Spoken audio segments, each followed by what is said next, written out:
right. Hi, everyone. Welcome. Before I officially call our meeting to order, I understand that Kim is ready in the BevCam booth. Thank you, Kim. And so I will take a quick moment just to run through our agenda so we know what's coming. We're all on the same page. We do have two resolutions today, although one is a full presentation and one is a bit of some housekeeping, but we'll do those first. Then we have a presentation from Sue Gabriel from Beverly Bootstraps. It's always great to have you here, Ms. Gabriel. Thank you.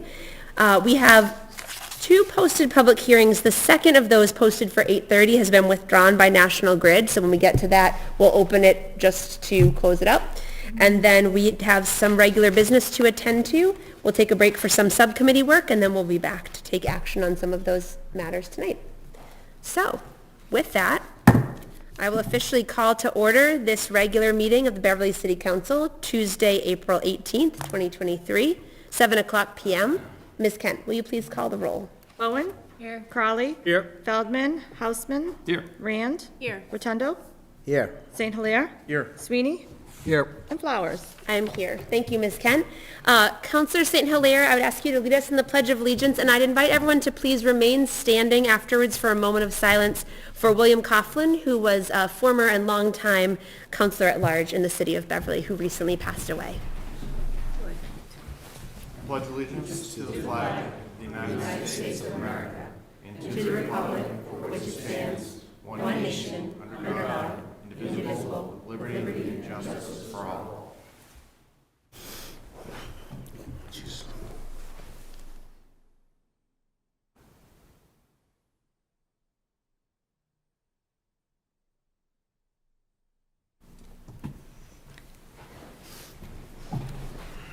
Thank you, Councillor St. Hilaire, for leading the pledge, and thank you, everyone, for taking that moment of silence for Bill Coughlin. Many people in this room probably knew Bill, know of his long commitment and service to the city of Beverly, and so we definitely want to hold Bill's family and friends in our hearts right now. Just truly a life of service and someone who really loved and served the city well. And he will be much missed and fondly remembered by many people in the city, for sure. With that, we will go to resolutions, and we'll go to Order 97. This is a resolution for Bill Burke, our recently retired Director of Health, another person who has served the city well and consistently. And Councillor Rotundo, I'd invite you to go to the podium to make this presentation to Mr. Burke. Thank you, and yes, please, Mr. Burke, if you would join Councillor Rotundo, that would be wonderful. Thank you, Madam President. Bill, I've known you since the day you started. I had just opened the restaurant, so we've had a long history together, a good history, actually. You've been very helpful to me over the years, and I want to thank you. And vice versa. I do want to recognize your staff who were very helpful in helping me to comprise this, especially Teresa. So she didn't want to come up, but I did want to recognize her. She did a lot helping to write this for me. Basically, she did write it for me. I understand. Whereas William T. Burke III, Bill, served as the Director of the Board of Health of Beverly for over 24 years before his retirement on January 6, 2023. Whereas Bill graduated from Framingham State University in 1985 with a degree in biology. After graduating, he landed a summer internship with the Division of Marine Fisheries at Cat Cove Marine Laboratory in Salem, where he did everything from fish feeding to lawn mowing. Whereas Bill started his Board of Health career working for the City of Salem Health Department from 1987 to 93. It was here that he met many of his current colleagues and friends. He would later become the health director for the town of Saugus from 1993 to 98. Whereas Bill was appointed by Mayor Scanlon as the City of Beverly's Director of Public Health in October of 98. He remained in this position until the day of his retirement on January 6, 2023. Whereas Director of the Board of Health, Bill oversaw the daily operations of the department and, with the assistance of his dedicated staff, enforced the many state and local health regulations, including inspections of food service establishments, rental housing units, tanning facilities, body art establishments, public and semi-public swimming pools, private subsurface sewage disposal system, or Title V, bathing beaches, and recreational camps for children, conducted lead paint determination, plan reviews for new constructions and renovations of establishments, biosafety and infectious disease investigations, and environmental tobacco smoke regulations. In addition, Bill served an important role in keeping the city's all-hazard emergency preparedness plan up to date. And of course, he addressed complaints from constituents on any of the above matters with a can-do attitude. He was also known to say, "What we need is a good snowstorm." Whereas Bill was instrumental in the success of prevention and vaccination programs in the city of Beverly during the 2009 H1N1 global pandemic. Whereas Bill was tasked with the health and safety of the citizens of Beverly during a global pandemic where the infectious agent was previously unknown, had no medical countermeasures, and caused widespread panic and unrest throughout the world. He kept up to date with ever-evolving guidance and knowledge in the thought, "We are all in this together." Whereas Bill was a guiding force in the success of the many flu clinics and most recently COVID-19 vaccine clinics held by the health department. His friendly manner made people feel at ease as they awaited their turn.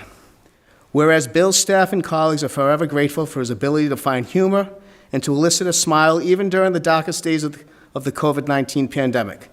This was a hallmark of his generous and affable nature. Whereas Bill, as one of his many tasks, could be seen wading in the waters off the many Beverly beaches, collecting samples to make sure Beverly waters were safe for swimmers.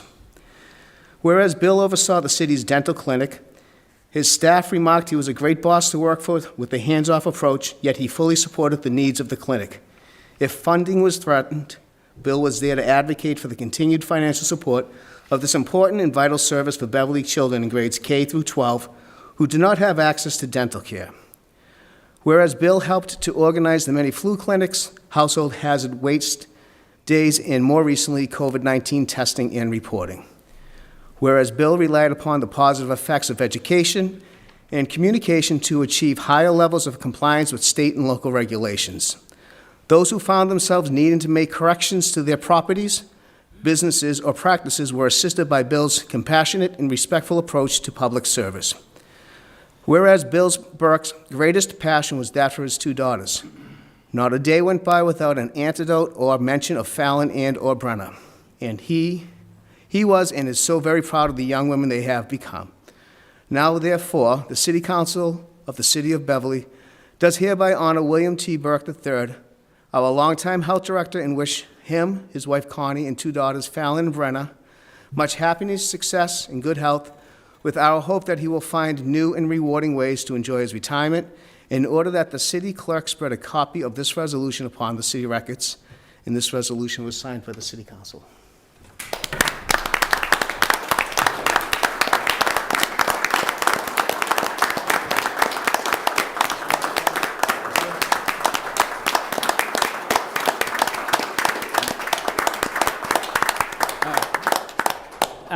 Thank you, Councilor, or Todd. No, thank you. Very well stated. Thank you. Thank you all. You know, I've been before this body numerous times, usually asking for money, and I'll probably add some of that tonight, too. He didn't mention any of my swearing or anything in here, so that's getting better now.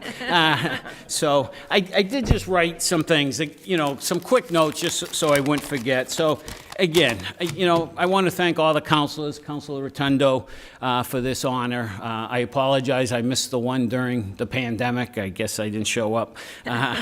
Teresa was here, I think, then. For the folks showing up tonight, thank you. I want to thank the Beverly community for allowing me to serve as its public health director since 1998. I've appreciated the cooperation and participants, of the residents and business community organizations. I see Sue Gabriel here. We've worked on, all kinds of things to find ways to help people and move forward. Dr. Jordan, the chairman of the Beverly Board of Health, is here. Dr. Jordan came on board when we needed a doctor during the pandemic. I was going through some old emails, and he had reached out, I think, in 2014 when he first came to Beverly, and I said, hey, what the heck? He responded, said, sure, and he started right after that meeting that we kind of lost control with, and as one of my daughters says, just Google your name, you'll see, you'll be known as the F-bomb guy. thank you, doctor, and I feel comfortable. I didn't know I was leaving at the time I brought you on board, but I'm glad I felt in good hands, and your mannerism, it's good. It feels good. And certainly my sincere thanks to all my present and past co-workers. Kathy McCullough's here tonight with her husband. Teresa Kirsch is here. Teresa's a current nurse. Kathy was admin. How many times you come back, Kathy? You retired and came back, what, twice? During the pandemic, because somebody left, somebody quit, and Kathy was the first one to be on the phone. Hey, I'm happy to come in a couple days a week to keep you guys going. So thank you very much. Certainly, and that's the kind of culture and team that we had there. We're a family. My first boss that I quoted, we need a good snowstorm. He used to say that, all the trash, the rats, in the middle of July. I was 20-something. I said, you all right? And I get it now. It covered, people's windows closed, it buries things. So that was that. And most importantly, I want to thank my family. I tend to leave them out of most formal thanks. For their unconditional love and support, especially where they're not afforded the same rights and remedies under the law as employees are. Sometimes they got the both barrels when, I had to guard my language, keep my emotions somewhat in control, and the dear old dog Buck. If it wasn't, come on, Buck, we're going for a walk, it was, Billy, go take Buck for a walk, So thank you all. And I can't help myself, it must be the podium. As we approach the next budget cycle, I urge you to support public health funding and keep it and look at it through the lens as importance as police, fire, and schools. That's all. A lot of what public health does is preventative, so you don't see it. We're not a uniform branch, but there's a lot of underworking with good people, and you just see these tasks. And the current employment thing was difficult and probably still is difficult. So with that, I want to say thank you and best wishes. I appreciate it. It's been a good ride. And my new thing is someone says, what are you doing, Bill? I said, I'm taking my gap year, so that's it. Thank you very much. Good night.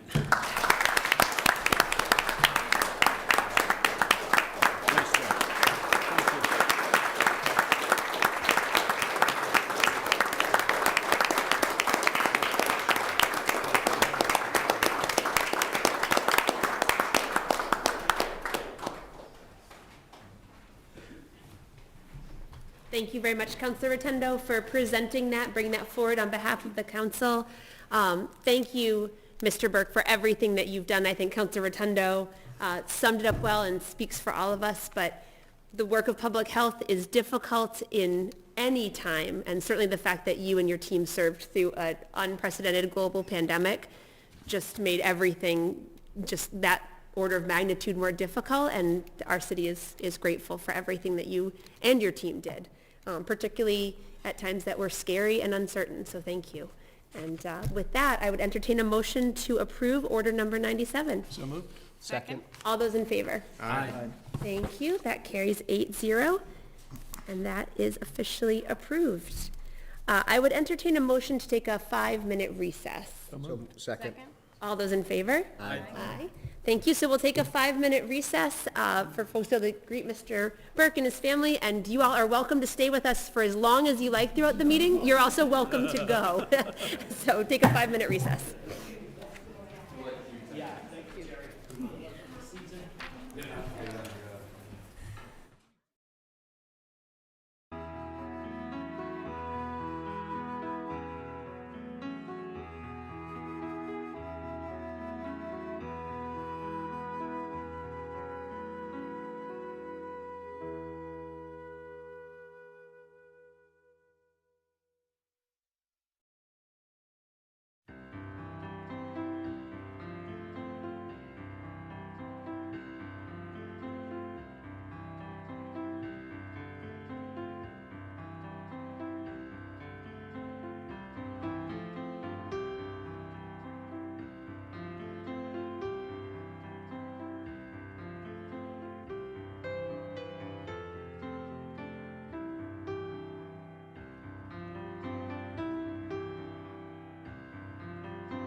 So we will bring the city council back to order.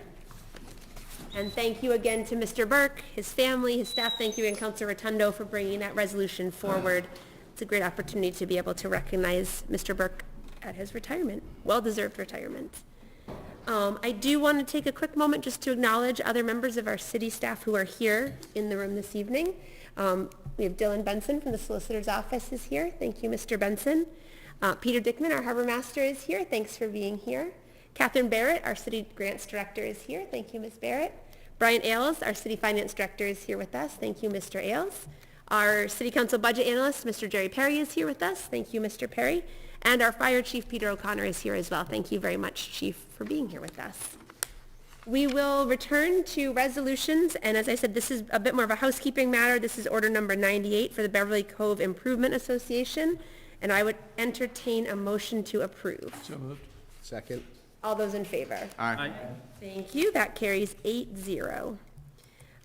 With that, we'll go to presentations, awards, and memorials, and that brings us to Ms. Sue Gabriel, who's here from Beverly Bootstraps. Ms. Gabriel, as I said, it's always a pleasure to have you. It's great to have some of our community partners be able to come in and update us on what's going on in your world and what's happening with your work. So I will turn the floor over to you for our presentation. Wonderful. Well, Chairperson and councilors, it is really great to be back here.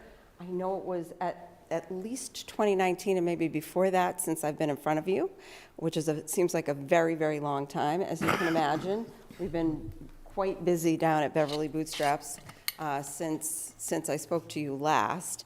And since we do receive city funding, I always feel like it makes a lot of sense to come in and just chat with you a little bit and give you an update on what's going on. So I do have a little bit of a PowerPoint because it helps keep me on track, and for all the folks at home, it gives them something visual to look at. I pulled FY22 numbers, so we're well into FY23, and I'll give you some updates and some projections that we have as well as we go along the way. So obviously the first slide is our mission statement. And basically, without reading our mission statement, we are here in the city of Beverly, but we also serve some surrounding communities so that we help people with their basic needs, food and housing and utilities. And then also, if we can work with them, we really like to get them to a point of stability. And then, if possible, self-sustainability. And we do that with mostly our education programs to get them on a path, and our case management is really a key part of that if we can get people up and out, really finding out what's going on with them and then giving them opportunity. So in FY22, we served about 11% of Beverly, which is typical, and then some of the other folks in there are from some of the other surrounding communities that we serve, and it was over 2,000 households, so we stayed busy. And I'm just going to sort of give you some faces, although I will tell you these are all stock or free photos because we never share photos of our actual clients. But it does represent some of the folks who we serve. And so in this case, we do serve a fair amount of seniors with all kinds of needs. And so, particularly for our seniors, their income is static. And so as expenses like inflation, as expenses grow, they really can find that gap just collapses on them, and so therefore they cannot afford all of the things that are really necessities in their budget. And so if they come to us, we can sometimes help them in lots of different ways. And one of them is just sort of sitting down with them and figuring out what's going on with their budget, and then suggesting to them, definitely come use the food pantry, but what are some other ways that we can help? So I want to talk a little bit about client support or case management. This is the arena in which we get funding from the city. So the city is helping to pay for case management at Beverly Bootstraps. And in FY22, we had 235 people that we helped with rental assistance. So that's a big number. And you can see it was well over $100,000 that we were able to assist folks with. And so needless to say, meeting with that, so that's the number of people who we helped. That's not the number of visits that we actually had. And we are anticipating that we're going to have about double the amount of visits this year over last year. It'll be over 1,300 visits, we believe, by the end of the year. So that is a lot of activity going on with folks in the community. And we're doing that both in person and virtually. And we have hired a number of new case managers in order to handle that volume. It's definitely changed since COVID, definitely. A lot of fallout from those years. And, you know, I love to talk about our adult education programs because this is the opportunity for somebody to maybe find the way out. And we work with a lot of folks who the classroom setting was not ideal for them, or they're here and their language skills, their English language skills need some improvement. And so they come to us, and we work very much either in very small classroom settings for our English language classes, or we're one-to-one tutoring in our high school equivalency program. And that is a model that seems to really work for folks. So our numbers aren't enormous, and as you can imagine, boy, did this program take a hit during COVID, because we actually shut it down entirely, both these programs. We brought it back virtually, and we still have people, some of our high-set folks are actually studying virtually with their tutors still to this day because it's very convenient for them. Others are back in the building with us, and our English language classes did not do well online. It just didn't translate, pun intended. But I'll tell you, having them back in the building is really wonderful, and we are seeing that it's just, you know, it's gaining ground again, which is phenomenal. You know, the kids, the reason I do this job, it's certainly, I feel for the adults, and we want to help the adults, but for me, it really hits home when there are children involved who don't have any choice. And so the programs that we have that aim to help the kids in our community are so very important to me. And we do a lot with them now. The two that we talk about a lot are our seasonal programs, which is our back to school supplies and our holiday gifts. But we've really started targeting children in our food assistance programs as well. I'll tell you a little bit more about that when we get to that portion of it. But it's something, and during this school vacation week, as you can imagine, we have a lot of kids coming in with their parents, so we kind of get to see them this week, which is nice. So in FY22, we did just over 700 backpacks. We did about the same in this past year, but in our Winter Wishes program, our holiday gift program, we actually had a fairly big jump. We did 724 in FY22, and this past season we did almost 750. We were just shy of that. I'll tell you, if you've been in our building, it is just incredible to see that program in action. And if you've never seen it, I invite you to come down during the holidays and see. It's outstanding what the community helps us do during that time period. It's really amazing. So, you know, we talk a lot about those other programs because we really love them, and it's what sets us apart from some of our sister agencies around the region who focus on food, which is critically important. But a lot of our action is around the food. And sadly, we're really seeing the numbers grow. We had a very unfortunate record that we broke in March. We had 1,480 visits, and that is an enormous increase comparatively to years past. And I'll actually tell you. So this gives you some idea of what we did in FY22, and as I said, we're on track to have an enormous increase to this. So I said, well, pounds, not everyone can really understand what it looks like to move those pounds. So we translated it into meals. You know, we're doing over 600,000 meals a year. And our mobile market, which is an awesome program, is doing quite a lot of fresh produce. And I'm excited to say we're back to 7 sites this coming summer. And we had to work our way back up again after the pandemic. We pretty much were not doing mobile market. So here's where the numbers get really telling, I would say is a good word for it. So for our visits, we just compared, so in January of 2022, we decided that we ought to provide weekly visits instead of every other week. We knew the need was there, and so we changed. So our comparative data has just started, so we have 1 quarter of comparative data.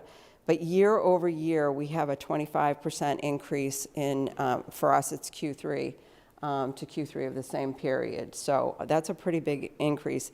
And it's kind of scary as we've had a 32% increase year over year in the households. So we have a lot of new people or people who haven't used us for a long time coming back and seeking this kind of help.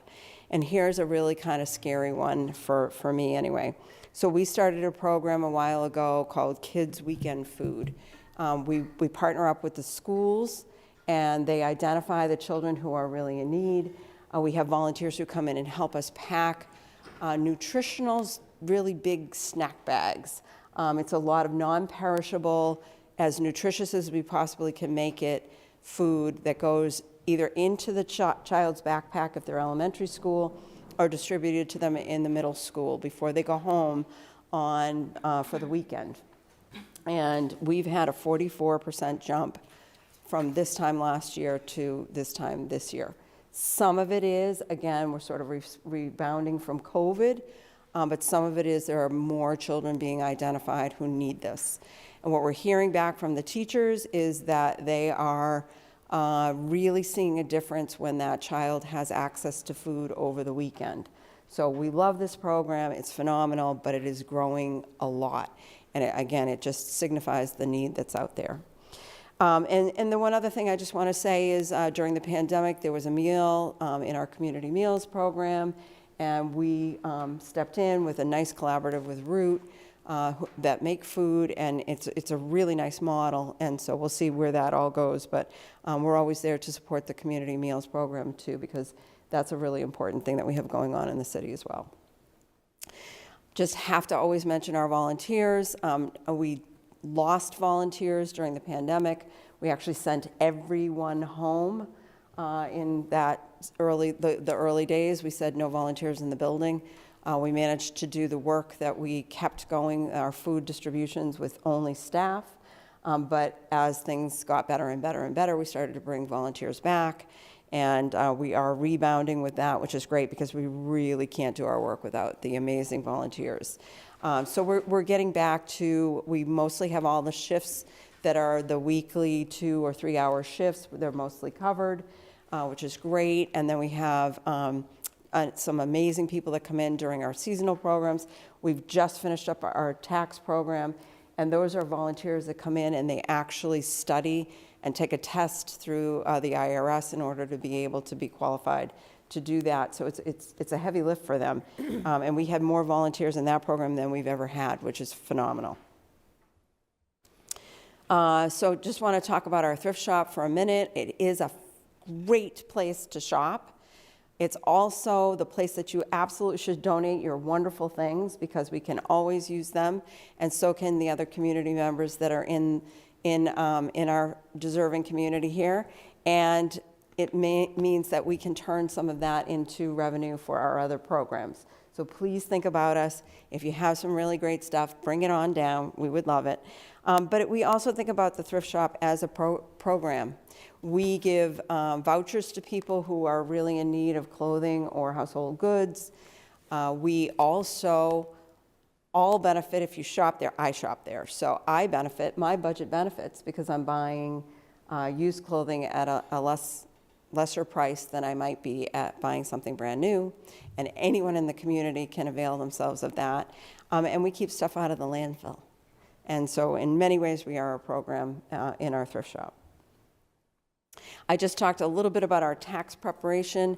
We had a banner year. We're getting the numbers, but I do know that we were able to do more tax returns than we've ever been able to do because we had so many volunteers. I think we did, they were estimating about 30 more than last year. So this is what happened last year. We had 348 households come in for tax returns. We won't see this number of, the amount of refunds will not be there, and that's because of the changes in the tax code. Last year, we were able to capture so many extra, the extra money that were in all the all of the things that they put in place to respond to COVID, but a lot of those have gone away this year. And as you can imagine, if you're tight on money and you have a car repair, or you are a little bit behind on your rent or whatever, getting that tax refund, it's really, really, it's something, it's really something and important to you. So what else? We really try to work with the city and with our partner agencies on all kinds of issues. And the one thing that I just wanted to put out here to this body, because you do have a little bit of influence and power in it, is just going back to the fact that always, always, always what we hear is rental assistance is such an issue right now. So housing, that pressure of housing for almost everyone who's coming in through our door, that is one of the major, major issues. So I just want to say that if you can help with more responsible housing in our city, whether it's ADUs, affordable housing is my favorite, of course, but any responsible housing in the city helps the supply demand. And so I just encourage you all to think about it that way, that, if people have a choice to live here, they really want to.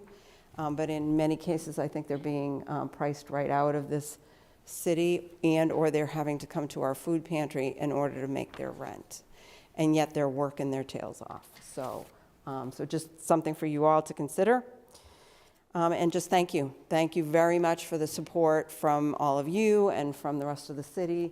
We cannot do our work unless the public, the community says, we want you to continue to do the work. We're willing to support you. Except for some small funding from the city of Beverly, we pretty much are fully supported by philanthropy.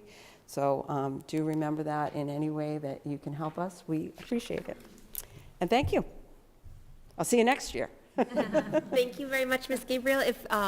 If you don't mind, I'll give the counselors a few minutes if there's any questions, if that's okay. Absolutely.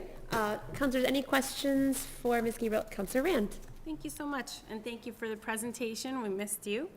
And also, thank you for employing my son. You're welcome. Full disclosure. He loves it and comes home with all kinds of treasures, which it's been really fun to watch. Quick question. I'm curious about, first of all, how do people find out about you more often than not? I assume you're thinking clients. Yeah, and even just the variety of programs you have. I'm thinking about how young people find out about your High Set program, and how, are people mostly being referred to you, or how can we help to get the word out? So it's many different ways. In many cases, it's word of mouth. Somebody is receiving a service and then somebody else finds out about it. And so that traditionally for years and years and years, but there are definitely other ways. We work really closely with the high school so that if there is a student that's really it's the high school model is not a fit, they can refer in. And our website's probably so if somebody's Googling, we really pay attention to if somebody Googles something, will it pop up and come up for them. But yes, spread the word, please. Okay, thank you. It's good to hear that you're connecting with the high school too. That's a great partnership to have. We just and all the schools, really. We just had a number of the school folks that we would connect with in for a tour and an information day. So. That's great. Thank you so much. Yes. Thank you, Counselor Rand. Counselor Rotundo. Thank you, Madam President. Mine's more of a comment. Sue, thank you. I just want to, I know I've called you many a times over the past 3 years since I've been on the council, and you've always been helpful in pushing forward with different information that needs to be out there to serve the people of Beverly. But I especially want to thank you with the mobile market going up to Apple Village. I always say it's an island of itself. I know I live on the Isle of Isle, but they truly are geographically segregated from the city, as well as we've both had many conversations of it being a food desert. And I want to thank you as well publicly for trying to push to get some more services up there. I know they still look forward to it. I know we weren't successful, not throughout you trying hard. Unfortunately, there was different politics up there, but I do want to say thank you for all the work you've done up at Apple Village, especially because they have been and they do need a lot of the services that you provide, so I want to thank you. Yeah, absolutely. We do worry about them a little bit up there because I agree with that. They are pretty isolated up there. Thank you, Councilor Rotundo. Other questions or comments from members of the council? All right. Well, thank you, Ms. Gabriel. I'll echo the thanks from other councilors, both for the very thorough and insightful presentation, for your time being here tonight. I'm sort of struck by the fact that we haven't seen you in person since 2019. No. So it's good to have you back. And thank you to you and your team for the work that you're doing.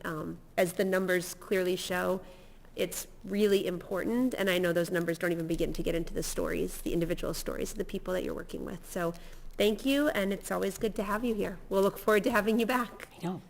Thank you very much. We have some time before our first posted public hearing, so we will work through the rest of our agenda. So we'll go to acceptance of minutes from previous meetings. We have 2 sets of minutes that we can approve tonight. The first is from our regular city council meeting from April 3rd, 2023. The next is from our finance and property meeting from April 10th, 2023. I would entertain a motion to approve both sets of minutes. So moved. Second. All those in favor? Aye. Thank you. That carries 8-0. Both sets of minutes are approved. And we will go to communications from His Honor the Mayor, please, Ms. Kent. Order number 99, Dear Honorable City Council, I am pleased to inform you that the City of Beverly has been awarded a hazardous materials response grant from Mass Department of Fire Services. This grant funding is estimated at $10,000 per year for 10 years, July 1st, 23 to June 30th, 2033. The grant funding supports Beverly Fire Department members who serve on the Mass Hazardous Materials Response Team. The reimbursement funding covers the annual stipends, response, and training compensation, and payments for physical examinations. The final reimbursement amount depends on the number of responses per year. Mass General Law, Chapter 44, Section 53A requires City Council and Mayor approval before any grant, earmark, donation, or gift can be extended for their prescribed purpose. I therefore request the City Council approve this grant at your meeting on April 18th. Sincerely yours, Michael P. Cahill, Mayor. Thank you. Please refer that to the Committee on Finance and Property. Order number 100. Dear Honorable City Council, I am pleased to inform you that the City of Beverly has been awarded a $56,250 grant from the Department of Fish and Game, Division of Marine Fisheries, Clean Vessel Act Grant Program to purchase a pump-out boat. The harbor master will be replacing the existing 1995 boat with a new 2023 pump-out boat. Grant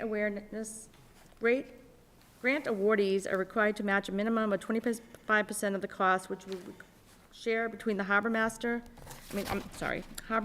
Authority and the Harbor Master. CVA equipment must be kept operational according to terms of the program. Total boat cost is $85,500. Mass General Law, Chapter 44, Section 53A requires both City Council and Mayor approval before any grant, earmark, gift, or donation to the city can be expended for their prescribed purpose. I therefore request the City Council approve this grant. Sincerely yours, Michael P. Cahill, Mayor. Thank you. Please refer that to the Committee on Finance and Property. Order number 101, Dear Honorable City Council, I am pleased to inform you that the City of Beverly was awarded a $20,000 grant from the Metropolitan Area Planning Council Accelerated Climate Resiliency Program for our project entitled Public Art Clean Energy Futures with Beverly Public School Students. This grant enables the city and school staff to offer middle school and high school students a climate change comics workshop, engage an artist to create an illustrated publication explaining how the new solar project works and why we care, and set a call for artists to design and work with students to paint murals at the solar sites. Mass General Law, Chapter 44, Section 53A requires both City Council and Mayor approval before any grant, donation, earmark, or gift to the city can be expended. I therefore request the City Council approve this grant at your upcoming meeting. Sincerely yours, Michael P. Cahill, Mayor. Thank you. Please refer that to the Committee on Finance and Property. Order number 102. Dear Honorable City Council, I hereby appoint, subject to your review and recommendation, Purvi Harley of 8 James Street, Beverly, to serve on the Human Rights Committee. Her term is to be effective May 1st, 2023 until May 2026. Sincerely yours, Michael P. Cahill, Mayor. Please refer that to the Committee on Legal Affairs. Order number 103. Dear Honorable City Council, I recently received correspondence from the Beverly Retirement Board informing me that the board voted to approve an additional 2.5 COLA increase for the first $13,000 in retirement benefits for retirees this year. Pursuant to Chapter 269 of the Acts of 2022, I, as mayor, must recommend, and the city council must approve the proposed increase for it is to receive the required local approval. I am recommending this action be approved. Sincerely yours, Michael P. Cahill, Mayor. Thank you. Please refer that to the Committee on Finance and Property, and I think just 2%, 2%, what did I say? 2.5, Oh, sorry. just for those of us following on BevCam. Yes, 2%. 2%. Thank you, Ms. Kent. Thank you. Order number 104, Dear Honorable City Council, I respectfully subject to you the 2023 capital expenditure plan pursuant to the city charter. The document contains narratives on the city's capital needs that will likely need to be addressed in the future. Also contained within the document are important schedules outlining estimated costs along with potential financing obligations over the next 10 years. I hope you find the documents informative and helpful as we work together in planning our city's future. Sincerely yours, Michael P. Cahill, Mayor. Thank you. Please refer that to the Committee on Finance and Property. Order number 105. Dear Honorable City Council, I am pleased to inform you that the City of Beverly has been awarded a $200,000 earmark from the economic development legislation that was signed into law by Governor Baker in November 2022 for the installation of solar panels at municipal properties in Beverly. This order refers back to Order 315-2022, submitted to the City Council in December 2022, originally proposing the funds be applied towards solar panels at the high school. I'd like to thank our State Representative, Jerry Paracella, for his effort to secure this important earmark funding that will maximize the City of Beverly's economic benefits for our next solar installations. Mass General Law, Chapter 44, Section 53A requires both City Council, mayor approval before any grant, donation, earmark, or gift to the city can be extended for their prescribed purpose. I therefore request the City Council approve this grant by acting on this matter at your next meeting. Sincerely yours, Michael P. Cahill, Mayor. Please refer that to the Committee on Finance and Property. Order 119. Dear Honorable City Council, enclosed, please find a proposed order approving the taking by eminent domain pursuant to Mass General Law, Chapter 79, of the properties located at 218-226 Cabot Street, also known as 218-224 Cabot Street, and 8 Chapman Street, also known as 18 Federal Street. These properties are commonly known as the commercial buildings that are occupied by the Family Dollar Store, Rent-A-Center, and Bonefish Harry's former location, along with the parking lot behind the Family Dollar Store and the parking lot adjacent to the Beverly Housing Authority property known as the McLean Building. The important public purposes that will be served by taking this include, number 1, create and permanently protect 108 public parking spaces that city has long leased and would lose if the property were to be privately developed. Number 2, provide a temporary home for the municipal offices during the planned renovation of City Hall, which is expected to take approximately 24 months to complete. Thereby, the need to pay the rent to a third party during that time. And number 3, the ability to pursue the potentially development of an affordable housing development.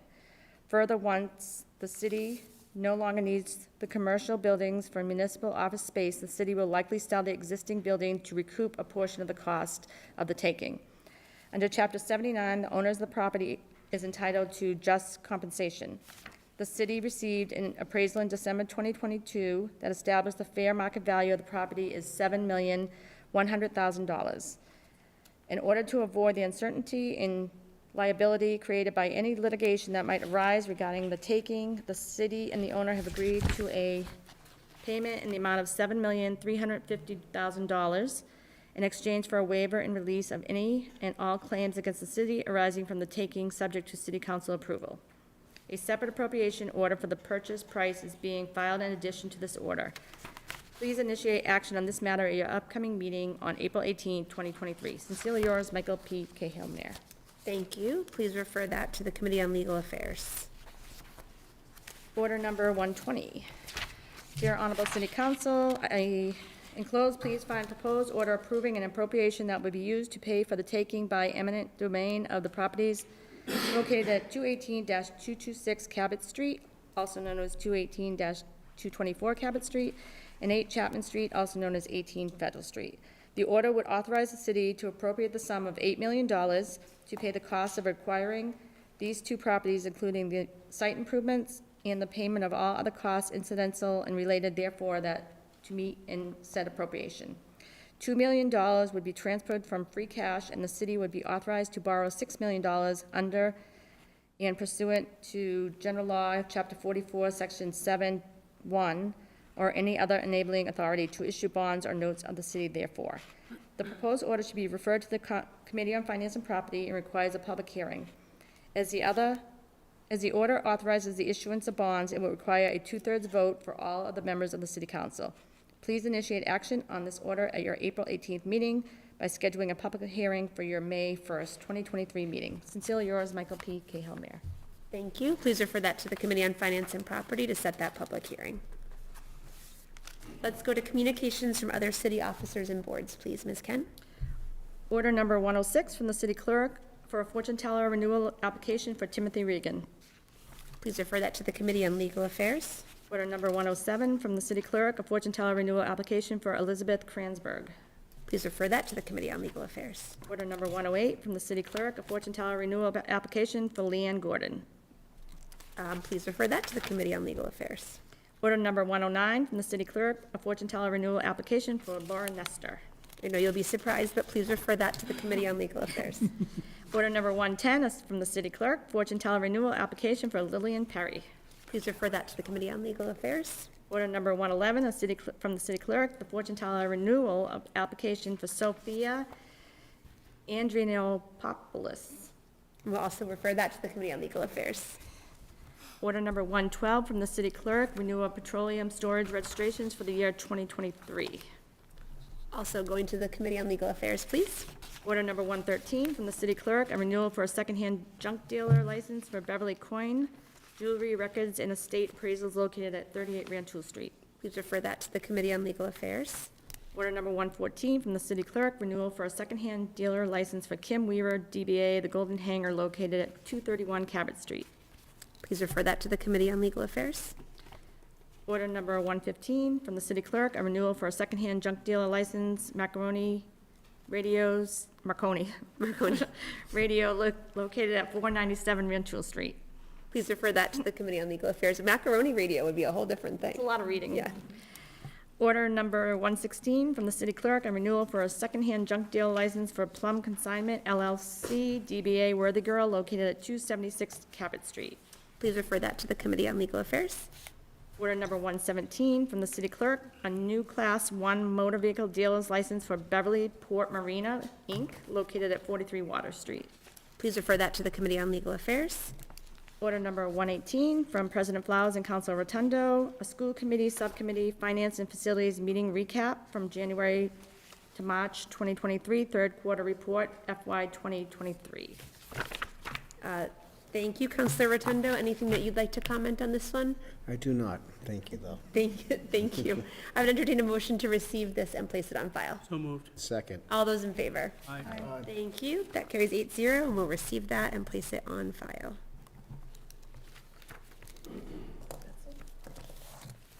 All right. The final passage. Yes, let's go to motions and orders. This is Order 72, and this is for final passage this evening. Order number 72-2023 be it obtained by the City Council of the City of Beverly as follows. Section 53-18, Building and Other Facilities Planning and Construction Committee is amended as follows. By inserting a second sentence stating the Director of Engineering, Commissioner of Public Services, Public Works may be appointed to serve as a member of the Building and Other Facilities Planning and Construction Committee. Section 15-18, Building and Other Facilities Planning and Construction Committee, amended to February 16, 2016 by Order Number 13. There shall be a Building and Other Facilities Planning and Construction Committee. Planning and Construction Committee in accordance with Charter Section 5-6. The Director of Engineering, Commissioner of Public Services, Public Works may be appointed to serve as member of the Building and Other Facilities Planning and Construction Committee.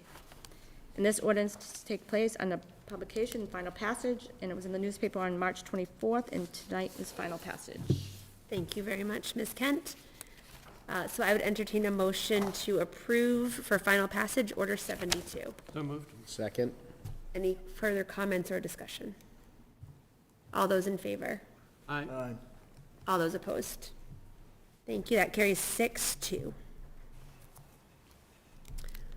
We do have time before our posted public hearing, so I would entertain a motion to take a break for some subcommittee work. So moved. Second? All those in favor? Aye. Thank you, that carries 8-0. So we will take a break. Our hearing is posted for 8:15, so if there's a subcommittee that is not able to finish its work by that time, if you could adjourn your subcommittee, come back, and then we can finish up anything that's left. Particularly because Finance and Property will have to go back into subcommittee after the hearing in any case to take that up.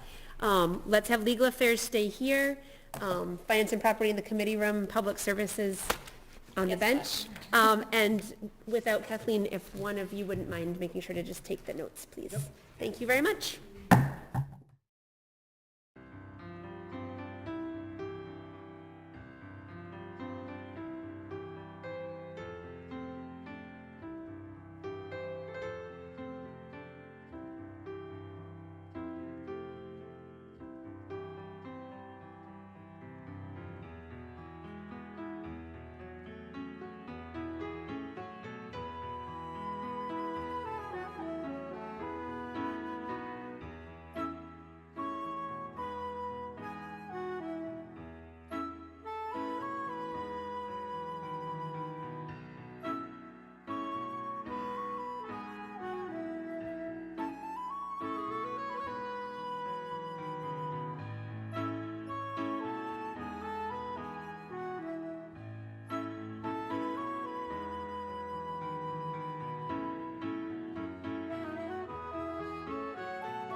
All right, we're good. Okay, we'll call to order the Committee of Legal Affairs. And we have a couple of things from our agenda from past meetings. I would like to take up order number 86, which is the reappointment of Darlene Nguyen as the Director of Planning and Development. Any questions or comments from committee members? None from me. None? Counselor Sweeney? Just make a quick comment. She's not in the room, but I know her department's been dealing with a lot of turnover and that she herself has taken on a lot, especially given all that's gone through the council, so it's certainly noticed and appreciated. Thank you for that comment. Yeah, I think it really speaks to Director Nguyen's ability to keep things afloat. The number of things that that department has tackled and moved through and presented to us while there's been turnover in the department is pretty amazing. So I agree. Thank you. I would accept a motion to approve order number 86. So moved. Second. Those in favor? Aye. Motion passes. 3-0. Oh, okay, there. Okay, order number 87 is the reappointment of Mindy Ippolito and Hannah Elementary School Principal Gabriel Montevecchi to serve on the Human Rights Committee. Any questions or comments from committee members? I know just with my involvement with the Human Rights Committee, both of them have been amazing assets to that committee and bring unique perspectives and I'm glad they would like to continue to serve. So I would accept a motion to approve order number 87. So moved. Second. Those in favor? Aye. Aye. Motion passes 3-0. We have an order number 102, actually, that's an appointment, so we have to hold that, right? Okay, we'll take that up next time. In case you're watching, appointments can only be acted on after 14 days. So, is that right, 14? 7 days, sorry, it ends up being 14 if we meet every other. Okay, got it, thank you. Okay, order number 106, which is the first of many renewal applications for a fortune teller's license, and this one is for Timothy Reagan. It feels like we just did this, but I guess it's that time of year again. Yes. Any questions or comments from committee members? I think you just said it. We just kind of hammered it out last year and when they just opened up. And so I think right now at this point, this is an easier process than we had last year. Yeah, we covered it pretty thoroughly. Any questions from you, Counselor Sweeney? Any comments from the solicitor's office? No? Okay, we're smooth sailing with these now. Okay, I would accept a motion to approve order number 106. So moved. Second. Those in favor? Aye. Motion passes 3-0. Order number 107 is a renewal application for a fortune teller's license for Elizabeth Kransberg, also for the Zodiac Tea Room. Any questions or comments? No? I would accept a motion to approve order number 107. So moved. Second. Those in favor? Aye. Motion passes. Order number 108, a renewal application for a fortune teller's license for Leanne Gordon. Questions or comments from committee members? I would accept a motion to approve order number 108. So moved. Second. Those in favor? Aye. Motion passes. Thank you. Order number 109 is a renewal application for a fortune teller's license for Laura Nestor. Questions or comments from committee members? I would accept a motion to approve order number 109. So moved. Second. Those in favor? Aye. Motion passes 3-0. Order number 110, a renewal application for a fortune teller's license for Lillian Perry. Any questions or comments from committee members? I would accept a motion to approve order number 110. So moved. Second. Those in favor? Aye. Motion passes 3-0. Order number 111, a renewal application for a fortune teller's license for Sophia Andrianopoulos. Any questions or comments from committee members? I would accept a motion to approve order number 111. So moved. Second. Those in favor? Aye. Motion passes 3-0. Okay. Changing it up. Yep, change of scenery here. Order number 112, and this is a packet of renewal applications for 2023 petroleum storage registrations. Any questions or comments from committee members? Councilor Rotundo? Just one comment. When we motion, I probably would like to just put a condition to make sure that the fire inspector has all inspections. I know city clerk does it already, but I think as a council where we're doing it, have that condition put on it as well. Thank you. Councilor Sweeney, any questions? I do not. I actually have a little, I don't know why these look different to me this year. I don't think they are. I think I'm just probably looking at them differently. But can you, and this might be a question for you, City Clerk Kent, can you just talk me through the process? So people come, they submit their certificate of registration, and does that trigger a process of the fire inspection, or has that already happened? Yes, they don't get approval until we get back from fire prevention that they were approved. If there's a problem, then we don't put it in the packet.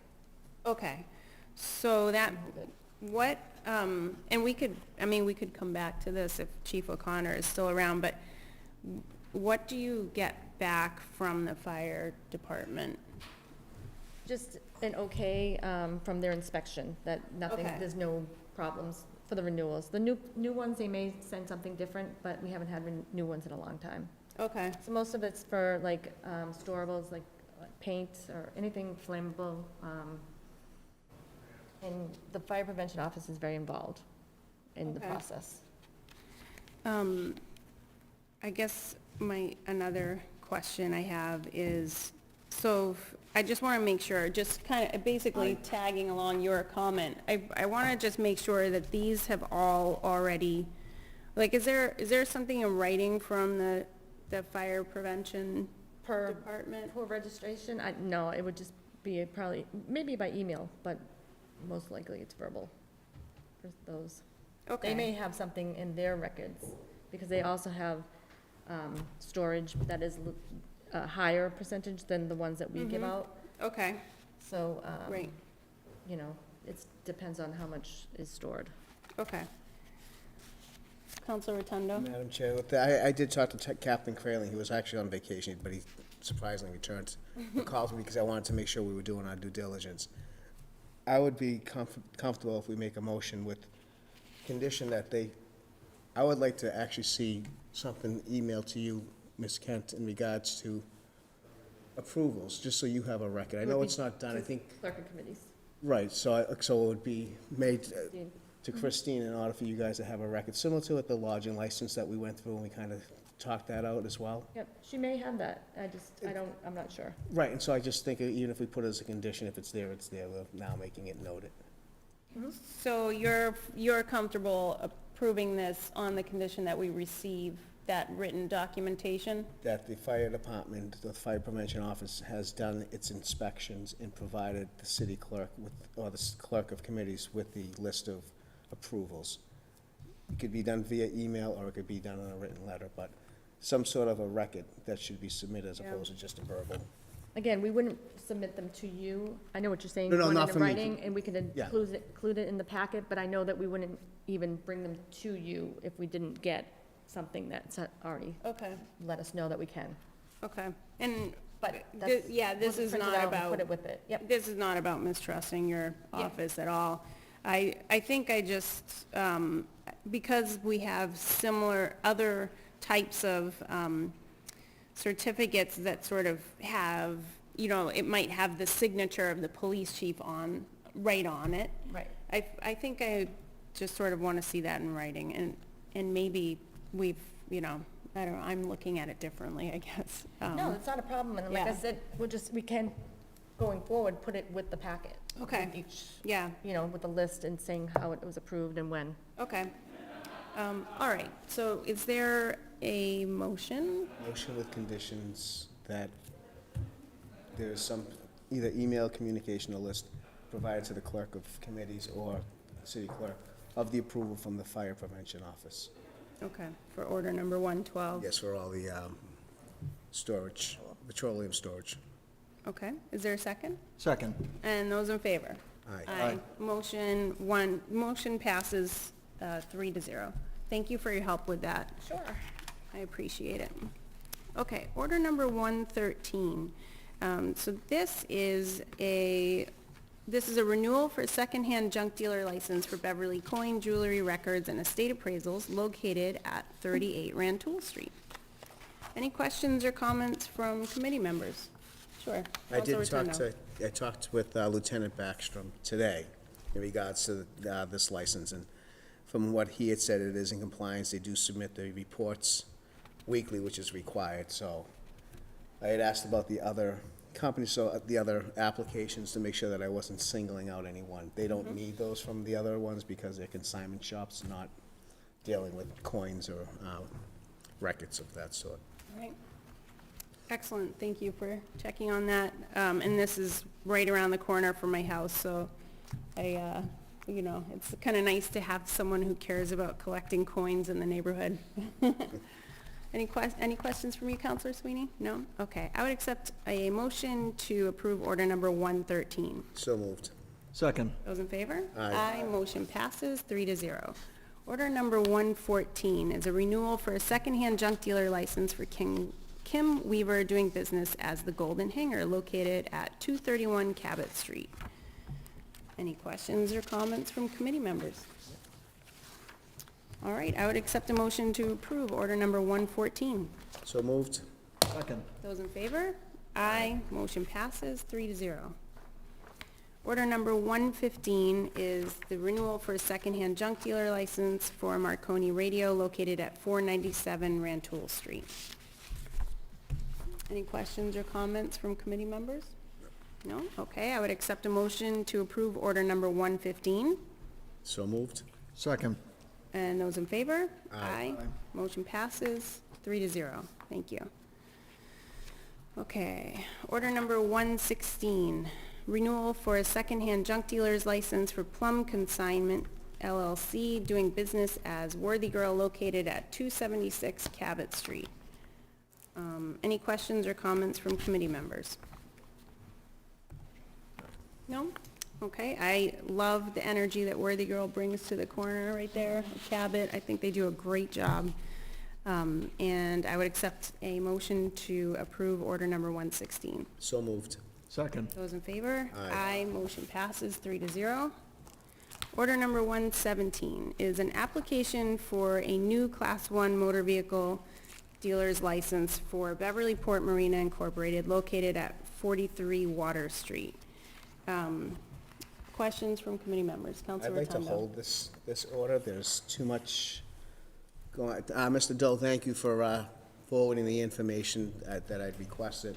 It's something I was not familiar with. I couldn't find things Mr. Dill did provide, as well as Ms. Old Mixon, thank you, with information from it, but it just seems very inconclusive, as well as even just looking at the diagram of it, it doesn't really kind of pinpoint plot plans, so Yeah. I think just holding the order would be more, in effect, would be better.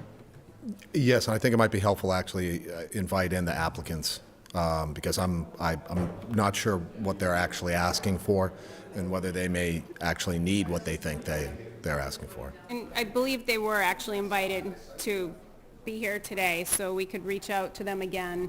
And I guess just to kind of put on record, I'd like to see kind of more like what we expect from car dealerships, like specific lot plan where things are being stored and, I actually have a question about what they're actually asking for and whether they need it. Okay. So it's, that's great. Thank you for your help with that, and I would accept a motion to hold order number 117. So moved. Second. Those in favor? Aye. Order number 117 is being held. Thank you. Okay, and we have order number 119 is the proposed order approving the taking by eminent domain pursuant to Mass General Law, Chapter 79, of the properties located at 218 to 226 Cabot Street and 8 Chapman Street. And this, I believe, and Mr. Dole, I see you're still at the podium, it sounds like we can hold on to this until 120, or the public hearing has taken place. yes, I would Order 120? respectfully ask that this be held until that time. Okay, perfect. And my then- understanding is I think we're going to attempt to have a public hearing on order 120 on May 1st. So, Okay. thank you. So we'll dive into it after that. So I would accept a motion to hold order number 119. So moved. Second. Those in favor? Aye. 119 is also being held. I'll tell you, committee of the whole, we don't need to. Oh, yeah. But we don't need to, because we're done. Okay, so I would accept a motion to adjourn the Legal Affairs Committee. So moved. Second. Those in favor? Aye. We are adjourned.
I'll call the city council, the full city council back to order so that we can open our posted public hearing, which has been posted for 8:15.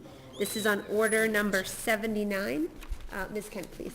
Order number 79, the City of Beverly ordered that the City Council of the City of Beverly hold a public hearing on Tuesday, April 18th at 8:15 PM at 191 Cabot Street, third floor, Council Chambers, live stream on BevCam relative to a request for a transfer of $216,786 from FY 2023's reserve for unforeseen and $191,964 from reserve for collective bargaining for a total transfer of $408,750 into the police department budget as a result of recently agreed upon Beverly Police Patrolman contract.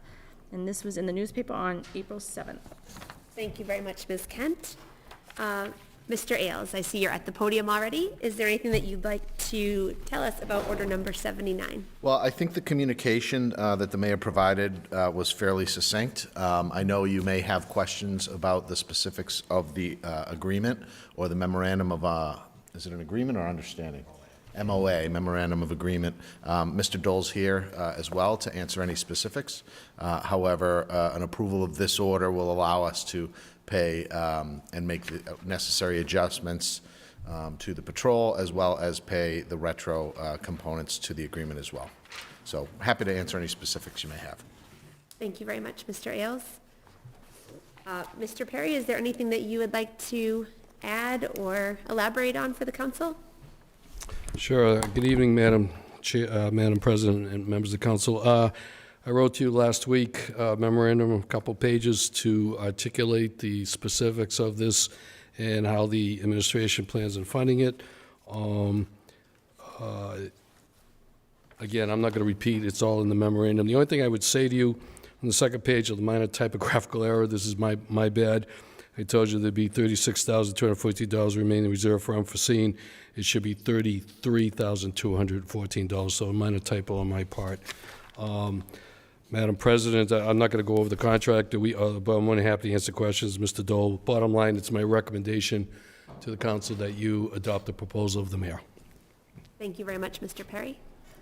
Members of the council, are there questions for Mr. Ailes, Mr. Dole, or Mr. Perry on this topic? Councilor Bowen. Thank you. I had one question on kind of content and one question on finances. So whoever's ready for the first one. Maybe the finance question, very similar to a question I had about the other police contract, just in terms of the breakdown between what's back pay, what's this year, and then what we anticipate the impacts being on future budgets based on the changes in the contract. Sure. So the wage pattern, which is the main component to this agreement, was a 2.25, 2.25, 2.75. And so we're requesting the first 2 years' worth of funding. So 1/3 of the funding requested would go to pay retro for FY '22. The remaining 2/3 of the request would pay some retro for FY '23 and then funding for salary adjustments through June 30th. So 1/3 and 2/3. And that's generally a rule of thumb when you have a consistent wage pattern.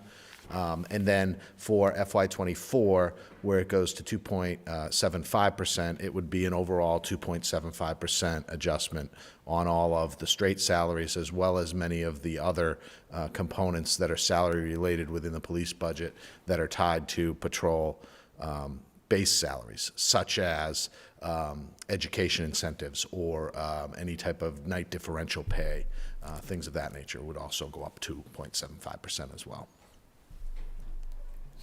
Yeah, I guess if you have a ballpark figure for what that dollar amount is going forward, because is that similar to the 2/3 of 400,000?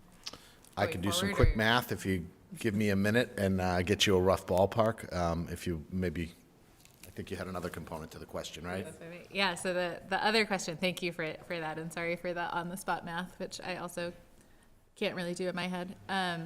So my question on the contract was just if you could provide a little more context on the new role assignment feature the police officer rapid response and transportation?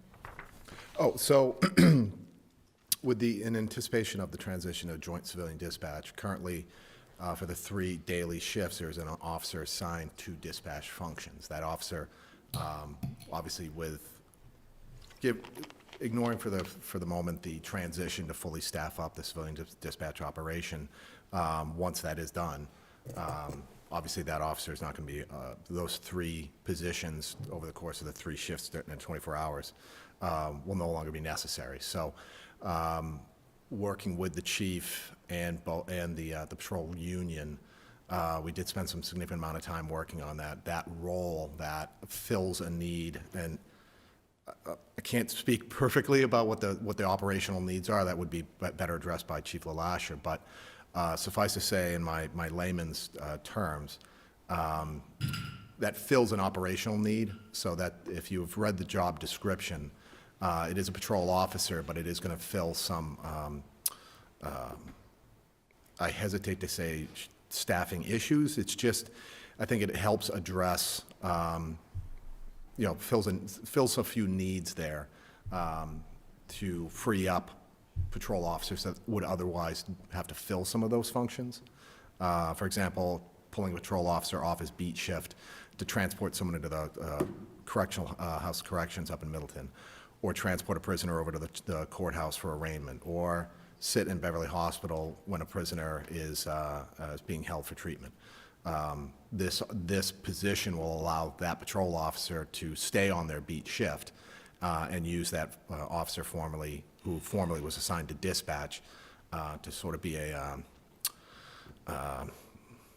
sort of like a Leatherman. So there's like a bunch of different tools in that. It allows him to he or she to fill some gaps that otherwise we'd have to take a patrol officer off their shift to do. So, but we did. I mean, we spent a significant amount of time, the chief and the union leadership to craft that position.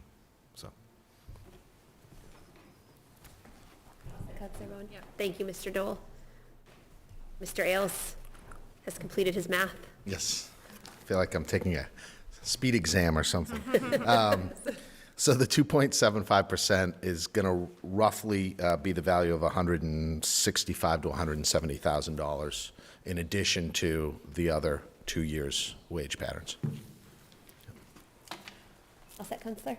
Thank you. Thank you, Mr. Ailes. Mr. Perry, did you have something else you wanted to comment on? Jesse answered the question. I didn't know if he was going there with it, but I had a lengthy conversation with the chief about that very issue. And real simply put, it's going to get a police officer from out behind the desk out into the street. And it's going to give us more services, better protection.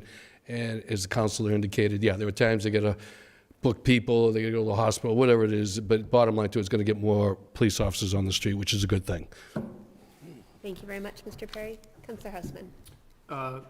Yeah, I'm not sure if this is a question for Mr. Dole or Mr. Ailes. This helps advance, to pick up on the conversation, the deployment of the dispatch or the implementation of the dispatch part of the plan for the police department. Does this help provide any kind of specificity beyond what we've had so far, which is sort of like it'll happen eventually? Just give us any better insight as to when that might actually occur on an operational basis?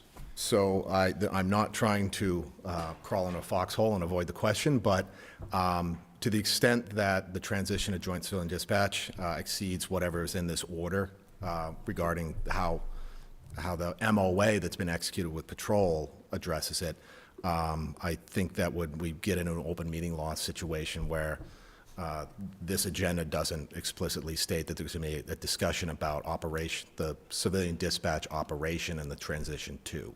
So I'd be happy to talk about that when properly noticed in an agenda item.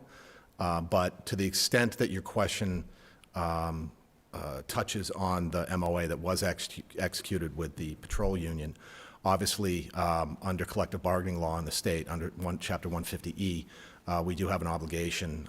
We have to negotiate with a union over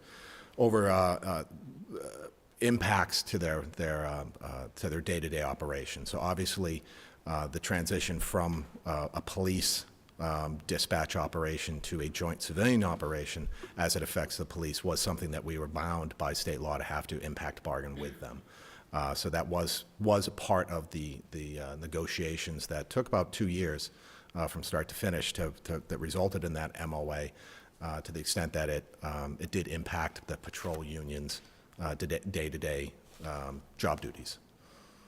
So, if I may, the contract, at least as referenced through Mr. Perry's memo to us, indicates a one-time permanent increase of a certain amount of money for cooperation with the civilian dispatch. And so I would say that the contract that is before the council on this order actually does address, I think with notice sufficient for the conversation, the question of whether or not, we can talk about the timing if it specifically addresses, as it does, cooperation with the civilian dispatch. But we can defer that to another. I mean, to the extent the MOA does discuss it, it discusses the police agreeing to it moving forward from the date of execution, cooperate with the transition. So they have agreed to do so. We've compensated for that. If you read the MOA, they've agreed to assist in the transition, training, dispatch as necessary, as is the current practice. So to the extent that this touches on the patrol units' day-to-day work life, they have agreed to help with the development of policies and procedures. When we do have joint civilian dispatchers in the dispatch consoles, to the extent that their work requires some help with police dispatch as opposed to fire dispatch, the patrol units agreed to do that. And in the event, while we're staffing up, to the extent that we need to fill a seat with a police officer because we don't yet have a fully staffed civilian operation, they've agreed to continue to dispatch as they do now. So, as far as timeframes, I honestly couldn't answer that, but. Okay, thank you. Thank you very much, Counselor. Thank you, Mr. Dole. Any other questions or comments from the council on this one? Are there any members of the public that wish to speak on order number 79? Seeing none, I'll close that public hearing and refer it back to the Committee on Finance and Property, and we'll take action on that this evening. This brings us to 8:30, and this is a bit unusual because we have a continued public hearing on Order 287 that would have been held at 8:30. We've retained it on our agenda despite National Grid withdrawing this order because if there were members of the public who had planned to come who did not see or receive notice that it was withdrawn, I would certainly be willing to hear from them. So we'll open the public hearing that was posted on 287. I don't want to make assumptions, but I don't believe there are any members of the public here who would like to speak on 287. National Grid at this point has withdrawn this order, so there's no further action that we need to take as a council at this time. And so therefore, we'll just wrap this one up. Would it be appropriate to entertain a motion to receive and place on file? They've withdrawn the order, so it's technically withdrawn from us. Okay. So I think we'll just entertain a motion to resume subcommittee work so that Finance and Property can finish its work and take up Order 79. So moved. Second? All those in favor? Aye. Thank you. I believe, am I correct in thinking Legal Affairs and Public Services completed their work? So Finance and Property can stay here. Mr. Chair, you can just reconfigure our seating a bit, and we'll take up our remaining orders.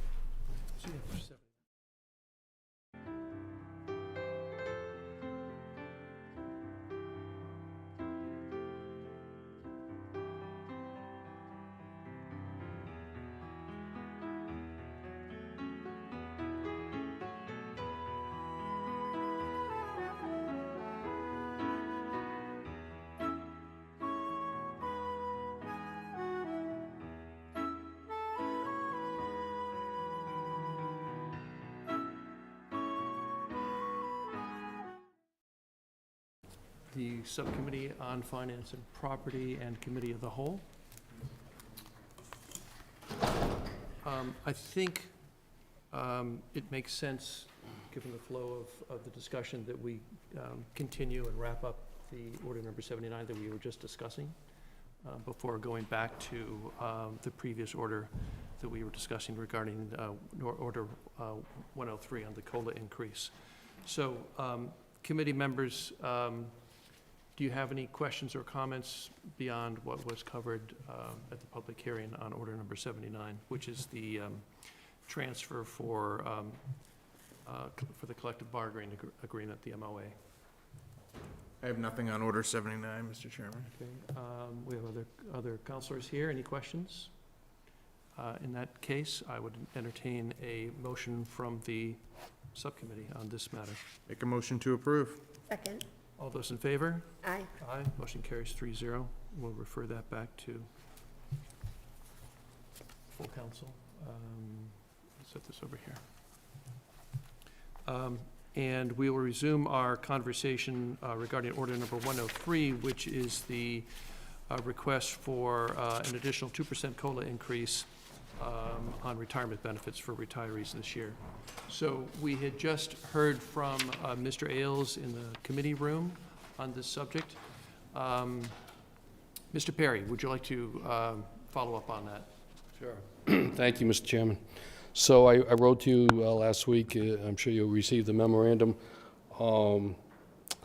This was a tough one. This was not an easy issue, in my view anyways. As I indicated in my memo to you, on the one hand, if we pass this, it's going to increase the pension liability to the pension system. It just is. It's the way it is.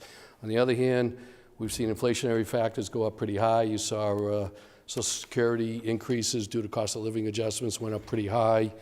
So, you know, in my view, trying to weigh all of those factors and giving you folks a recommendation was obviously difficult. As you saw from my memo, calculations we were provided by PERAC indicated this will increase the liability by over $1.2 million.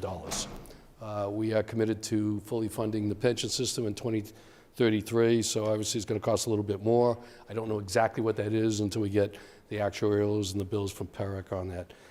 Mr. Chairman, members of the council, given the totality of it, in my view, given how high inflation we've had and things of that nature, as difficult it is, it's my recommendation that you adopt a proposal to give the retirees an additional 2%. So I have one question for you. Sure. And that is, in your memo, you indicated that the retirement system had determined that, I guess, in the absence of this, that the pension fund would be fully funded around 2033. Correct. This obviously, I would gather, would push off that date somewhat. Do you? Not necessarily, no. Not necessarily. No, it'll probably keep the same, it just means the bills will get a little higher between now and 2033. So our budget expenditures on an annual basis between now and. Will somewhat increase, yes. Somewhat increase. Yes. And the relative amount that it might increase on an annual basis? I really don't know I don't know if Mr. Ailes knows anything about that. I suppose you could take the 1.2 and divide it by 10 years, if that's one thought. I don't know if you have anything. So the way it works is we get the actuarial report, we being the board, and we review different amortization schedules that set up the time frame that the fund becomes solvent, okay? And just because we add a little bit, well, I shouldn't say a little bit, the 1.2 million, I think Mr. Perry notes here, and I agree with that. It's the 1.2 million in overall actuarial liability to the plan doesn't mean that it needs to be paid as we go. It can be tacked on at the end. And so when you look at 2033, that last year on the amortization schedule, where the payments go from roughly 14 million a year down to, I think it's like 8 or 9 in a one-year span, it would just be $1 million more that last year. It doesn't necessarily spike the budget in any way. It just pushes out kind of a fraction of a year's payment. Okay, that's right. Does that make sense? Yeah, that makes sense. That's very helpful. Okay. Yeah. Councilor St. Hilaire. I guess I'm not sure I'm following. I just had a follow-up question, if you don't mind. Sure, please, go ahead. So on the documentation you provided, it shows a total unfunded liability of 89.6 million. And our contributions last year were 12.5 million. Is that right on an annual basis? Yeah, that sounds about right. Not And the having it in front of me. 1.2 million that you're saying is in addition, is that to the total 89.6, or is it to the annual 12.5? So that sheet, and dated. excuse me, I didn't talk to you about this before, but that sheet that you're referring to is from 2020. Correct. Okay. Okay, so a lot of that's happened since then. We had a $30 million gain in our investments. Then we had a $20 million loss in our investments. So it kind of rejuggled the whole. So what are the current, do we have the current numbers? So as of 1/1/21, that's the most recent valuation we have. The actuarial liability that was unfunded was 70.6 million. Now, this isn't simple math. This is actuarial math. So what they do is they take the actuarial liability, and then they take the actuarial valuation of our assets, which isn't necessarily the market value of the assets. What they do is they blend gains and losses over 5 years to smooth out spikes and valleys. When they do all that work, they come up with what's called the actuarial valuation of the outstanding liability, or UAL, as it's called in the report. That was 70 million. That represented at that time a funding ratio of 71%. Okay? Now fast forward another year. Mind you, let me back up, because the difference between the way the actuarials value the assets at that report, they valued our assets at 176 million. The market, when it closed on that day, valued the assets at 195 million. So you can see the difference in the valuation right there. But now fast forward a year. The market value of the portfolio went down by 21 million, okay? So now your market value is about 166 million, is what I've got here. And so what that does to the funding ratio, we don't know for certain until the actuarials reblend the past 5 years of activity and come up with a new revised actuarial valuation of the asset portfolio. But I can tell you, because we had multiple years before the $21 million loss, the previous year, and this is in market value, we gained 31 million. The year before that, we gained 17 million. The year before that, we gained 19 million. So we're growing, and even though we took a hit, comparatively, significant hit, the weight of it will not be as significant as the market loss. That's a lot to understand. It's not a simple report. So I understand it's complicated, and I understand, I'm not sure that answered my question. Mr. Perry just mentioned that it's going to cost an extra 1.2 million. Yes. What does that number represent?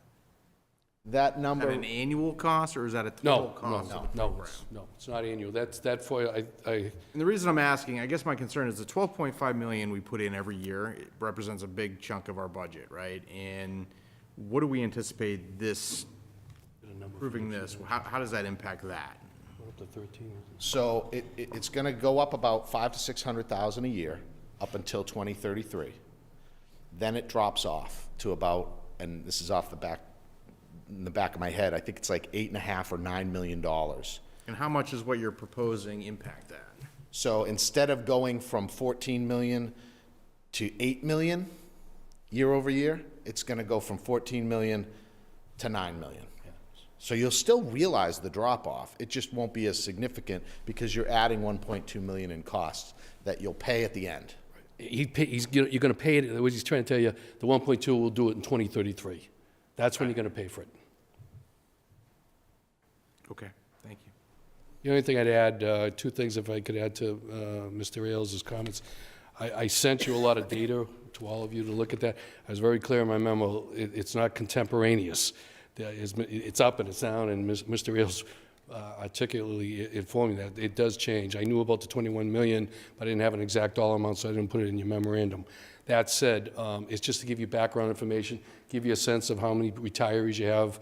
A lot of stuff is going on there. I know some, not all, like a lot of information provided to you on that. But, you know, I'll go back to my recommendation. This is not an easy recommendation for me as your analyst. If I was going to be a pure bean counter, I'd tell you not to do this. But I think you have to weigh, and you can see what the retirement board struggled with. You got to weigh the impact on retirees, and every once in a while, I guess you got to give or take. I will say to you, I was pretty firm when they changed the base to $13,000, which is a part of this conversation here. I certainly could not recommend in the future to go beyond the base, which is part of this request to you, until we saw at least a 75% funded ratio in the future. So I still want to publicly say that to protect the assets going forward. But I'd still recommend you do it, even though it's not an easy decision. Any questions from you, Council President? Yes, thank you. Are we aware of any other cities or towns in Massachusetts that have already done this? I can tell you, as I put in the memorandum, just shy of almost half have done it. Beverly is down in this category, like in a staging position. There's a lot more they're going to be doing. I wouldn't be surprised if they all do it. To my knowledge, no one has rejected it yet. I'm not aware of it. They could be there, but we have 104 pension systems in the Commonwealth, similar to Beverly's in nature, and about 50 of them have passed it already, based upon information I received from the pension board. Thank you. Thank you. Mr. Mayor, would you just, because it's been a while since we've had this conversation, talk a little bit about the funding ratio question again? And I know that we had talked in the past about sort of a benchmark, if you will, the funding ratio. Yeah, actually, Brian probably do better than I can. The funding ratio is, just simply put, if you have to get to $100, what is the ratio to get there? And right now, I think we're in the 60s, right? I would think we're still in the 70s, even with this action. Even with this action? That's telling me. All but right, I'm not an I don't know. actuary. The actuarials do that. Believe me, if he and I were really smart, we would have become actuarials and made a lot of money. So the actuarials have a whole way of doing it. I thought it was a little bit less, but, and we'll see how it plays out. But it's basically put, they will eventually do a formula that says, if you need $100 to fully fund it, you're at whatever that percentage is. If it's 70%, you have $70 towards the 100 to get there, simply So put. let me try to refocus the question. It's not Okay. so much the concept, although that's helpful, is how does the concept apply to any future increases that might be requested by the retirement board? We talked about, let's get to a certain Sure.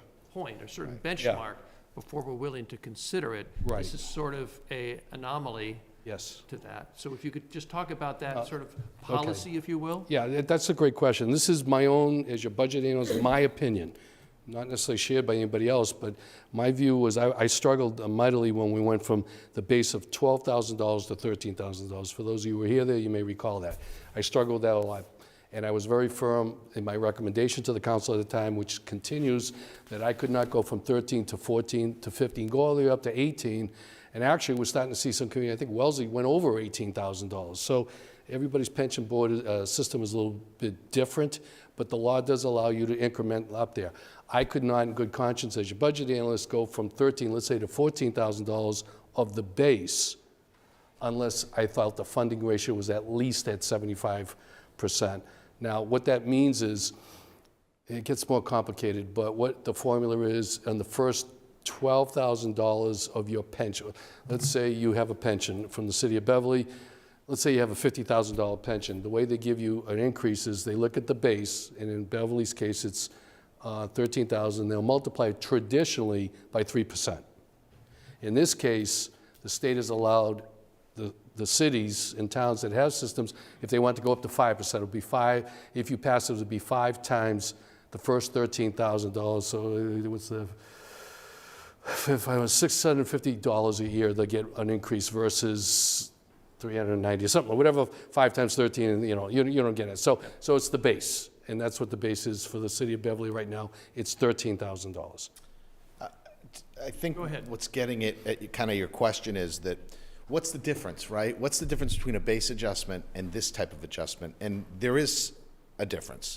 The base adjustment can compound. This adjustment is an adjustment just this year. The base remains the same, so next year's an entirely new formula when we go to make an adjustment again. However, it does compound because the salaries will go up by a little bit more than you do the formula next year, or whatever that slight increase is. Yes, for those that stay in the system that are in the system now. Correct. For new people coming into the system, they don't get the benefit, whereas with a base adjustment, everyone would get the benefit. I'm glad this is also very simple. Yeah, it's so simple. And the only other thing, if it helps you with numbers, I did look at the warrants for the pension system. My estimate is it would cost an additional $315,000 a year to take the money to give to the pensioners of 400 and... That's the full 5%, that's not just the 2? Yes. Okay. Yeah, the 476 pensioners we have. I thought I followed it until you said that, so I'm going to ignore what you just said. Are there other counselors, and we have the benefit of all of us here, so, go I had one ahead. follow-up. I Yeah, guess please go just ahead, Counselor thinking, St. Hilaire. could this be viewed as COVID-related at all? And if so, would ARPA funding be appropriate for this? ARPA funds actually prevent municipalities from using any of it for any type of pension, or there's a couple disallowances within ARPA, like 1 or 2. This is one of them. Can't use it for pension. Okay. Okay, you all Thank set? you. Yep. Any other counselors outside of the subcommittee who have any questions for either Mr. Perry or Mr. Ailes? Hearing none. Counselors, we have before us order number 103 for this additional 2% raise in the cost of living for retirees. I would entertain a motion from the committee. Make a motion to approve? Second. All those in favor? Aye. Aye, motion carries 3-0.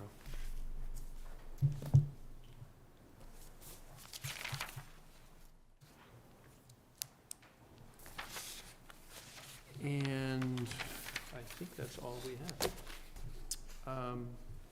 Correct, Ms. Dixon? Yeah, we covered the agenda. All right. I would entertain a motion to adjourn committee of the whole. So moved. Second. All those in favor? Aye. Motion carries. And a motion to adjourn finance and property. So moved. Second. All those in favor? Aye. Aye, we are adjourned.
Okay.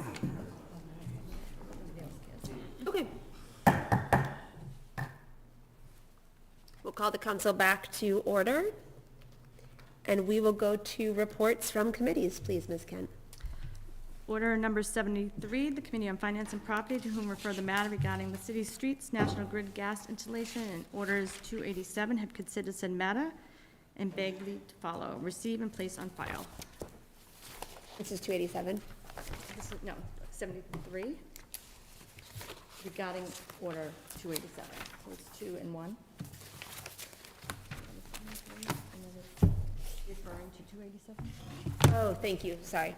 Yes, this is Councilor Houseman's letter regarding, sorry. Questions or comments? Question comes on the acceptance of the proposal and adoption of the recommendation to receive this and place it on file. All those in favor? Aye. Thank you, that carries 8-0.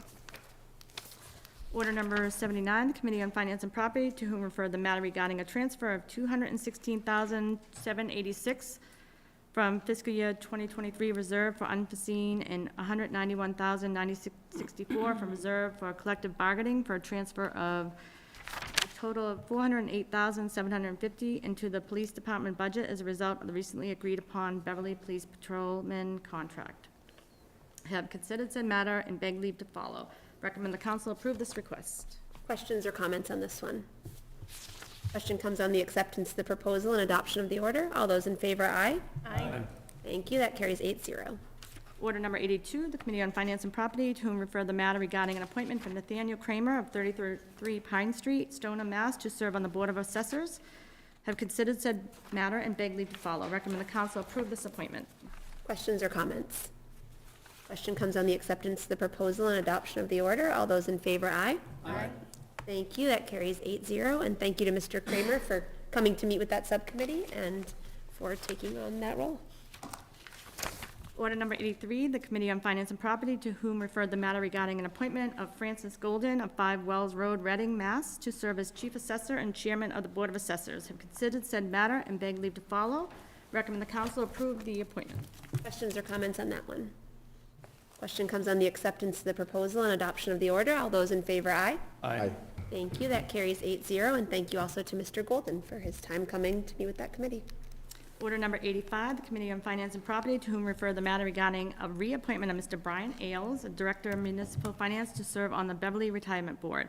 Have considered said matter and beg leave to follow. Recommend the council approve this reappointment. Questions or comments on this one? Question comes on the acceptance of the proposal and adoption of the order. All those in favor, aye. Aye. Thank you, that carries 8-0. Order number 99, the Committee on Finance and Property, to whom referred the matter regarding a hazardous material response grant from the Mass Department of Fire Services, estimated at $10,000 per year for 10 years. Have considered said matter and beg leave to follow. Recommend the council approve this request. Questions or comments? Question comes on the acceptance of the proposal and adoption of the order. All those in favor, aye. Aye. Thank you, that carries 8-0, and thank you to Fire Chief O'Connor for being here and for Catherine Barrett, our grants director, for her work on many of the grants that we heard about tonight. Order number 100, the Committee on Finance and Property, to whom referred the matter regarding a $56,250 grant from the Fish and Game Division of Marine Fisheries Clean Vessel Act Grant Program. Have considered said matter and beg leave to follow. Recommend the council approve this request. Questions or comments? Question comes on the acceptance of the proposal and adoption of the order. All those in favor, aye. Aye. Thank you, that carries 8-0. And thank you to our harbor master as well for being here tonight, Mr. Dickman, and working on that grant with Ms. Barrett. Order number 101, Committee on Finance and Property, to whom refer the matter regarding a $20,000 grant from the Metropolitan Area Planning Council Accelerator Climate Resiliency Program. Have considered said matter and beg leave to follow. Recommend the council approve this request. Questions or comments on this one? Question comes on the acceptance of the proposal and adoption of the order. All those in favor, aye. Aye. Thank you, that carries 8-0. Order number 103, the Committee on Finance and Property, to whom refer the matter regarding a request for an approval of an additional 2% COLA increase for the first $13,000 in retirement benefits for retirees this year. Have considered said matter and beg leave to follow. Recommend the council approve this request. Questions or comments on this one? Question comes on the acceptance of the proposal and adoption of the order. All those in favor, aye. Aye. Thank you, that carries 8-0. Order number 105, the Committee on Finance and Property, to whom refer the matter regarding a $200,000 earmark from the economic development legislation that was signed into law in November 2022. Have considered said matter and beg leave to follow. Recommend the council approve this request. Questions or comments on this one? Question comes on the acceptance of the proposal and adoption of the order. All those in favor, aye. Aye. Thank you, that carries 8-0. Order number 315.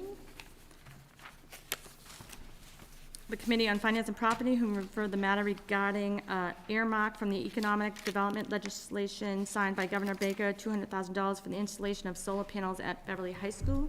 And this is part of the order from tonight, number 105 as well. And this was recommended to be replaced on file. Yes. 315 is receive and place on file. Yes. Questions or comments? Question comes on the acceptance of the recommendation to receive and place on file order 315. All those in favor? Aye. Thank you. That carries 8-0. Okay. Order number 84, the Committee of Public Services, to whom refer the matter regarding an appointment of Brenda Wong Murphy of 15 Bertram Street to serve on the Beverly Cultural Council. Have considered said matter and beg leave to follow. Recommend the council approve this appointment. Questions or comments? Question comes on the acceptance of the proposal and adoption of the order. All those in favor, aye. Aye. Thank you, that carries 8-0.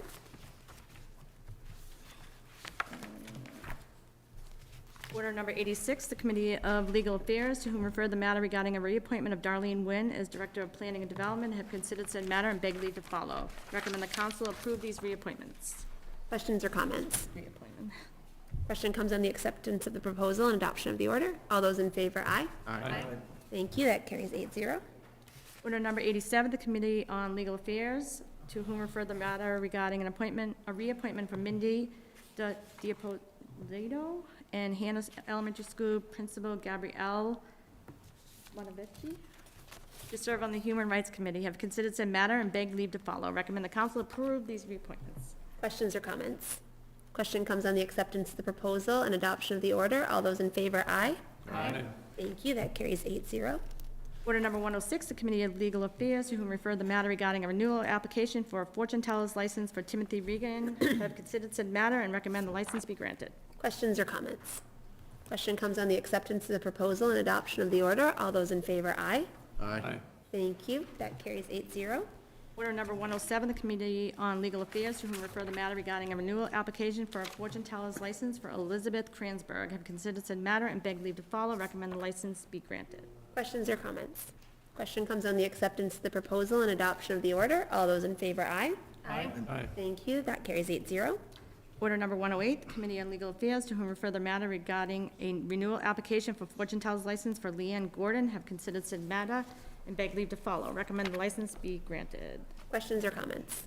Question comes on the acceptance of the proposal and adoption of the order. All those in favor, aye. Aye. Thank you, that carries 8-0. Order number 109, the Committee of Legal Affairs, to whom refer the matter regarding a renewal application for a fortune teller's license for Laura Nestor, have considered said matter and beg leave to follow. Recommend the license be granted. Questions or comments? Question comes on the acceptance of the proposal and adoption of the order. All those in favor, aye. Aye. Thank you, that carries 8-0. Order number 110, the Committee on Legal Affairs, to whom referred the matter regarding a renewal application for a fortune teller license for Lillian Perry, have considered said matter and beg leave to follow. Recommend the council approve this license. Questions or comments? Question comes on the acceptance of the proposal and adoption of the order. All those in favor, aye. Aye. Thank you, that carries 8-0. Order number 111, the Committee on Legal Affairs, to whom refer the matter regarding a renewal application for fortune teller's license for Sophia Andropoulos, have considered said matter and beg leave to follow. Refer the license be granted. Questions or comments? Question comes on the acceptance of the proposal and adoption of the order. All those in favor, aye. Aye. Thank you, that carries 8-0.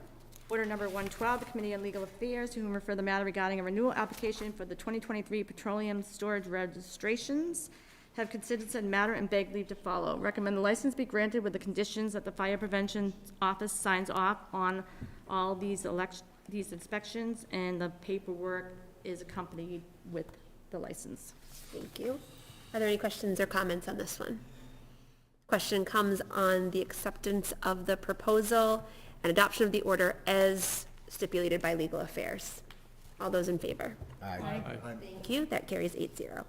Order number 113, the Committee on Legal Affairs, to whom refer the matter regarding a renewal license for a secondhand junk dealer license for Beverly Coin, Jewelry, Records, and Estate Appraisals located at 38 Rantoul Street, have considered said matter and beg leave to follow. Recommend the license be granted. Questions or comments? Question comes on the acceptance of the proposal and adoption of the order. All those in favor, aye. Aye. Thank you. That carries 8-0. Order number 114, the Committee on Legal Affairs, to whom referred the matter regarding renewal of a secondhand junk dealer license for Kim Weaver, DBA The Golden Hangar, located at 231 Cabot Street, have considered said matter and beg leave to follow. Recommend the license be granted. Questions or comments? Question comes on the acceptance of the proposal and adoption of the order. All those in favor, aye. Aye. Thank you. That carries 8-0.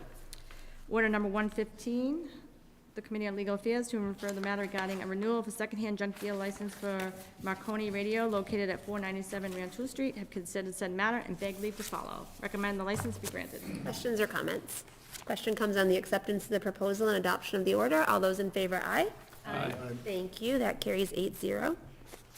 Order number 116, the Committee on Legal Affairs, to whom refer the matter regarding a renewal for a secondhand junk dealer license for Plum Consignment LLC, DBA Worthy Girl, located at 276 Cabot Street. Have considered said matter and beg leave to follow. Recommend the license be granted. Questions or comments? Question comes on the acceptance of the proposal and adoption of the order. All those in favor, aye. Aye. Thank you. That carries 8-0. Don't have the public hearing one. And I was going to say, there's, Public hearing for. yes, for 120. And there's one other, 105, coming out of finance and property, which 315 was connected to, but we just need to approve 105. Oh, okay. Sorry. That's fine, yeah, I got it. So I got it with 105. I don't have, let me see. 120. It's the earmark. She has 105, which is the I have earmark. 105, but I don't have 120. Oh. So 105, the Committee on Finance and Property, from whom refer the matter regarding a $200,000 earmark from the economic development legislation that was signed to law in November 2022, have considered said matter and beg leave to follow. Recommend the council approve this request. Questions or comments on this one? Question comes on the acceptance of the proposal and adoption of the order.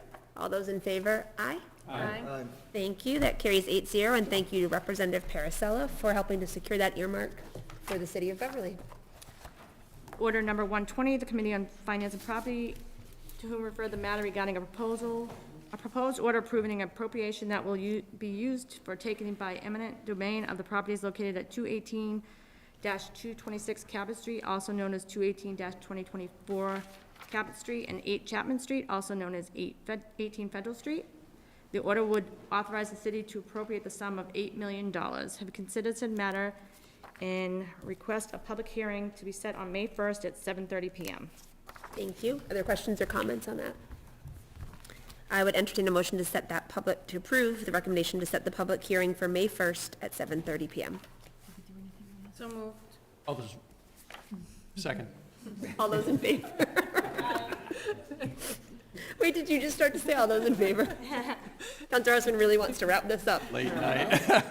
That carries 8-0, and we will set that public hearing for May 1st at 7:30 PM.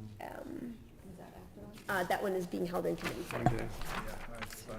So for members of the public who may be following, if you are interested in that conversation about the proposed taking by eminent domain of those properties, and you'd like to speak in the public hearing, our May 1st regular meeting at 7:30 will be a time that we'll be hearing from members of the public, as well as members of the administration on this proposal. I think that's it. That's it?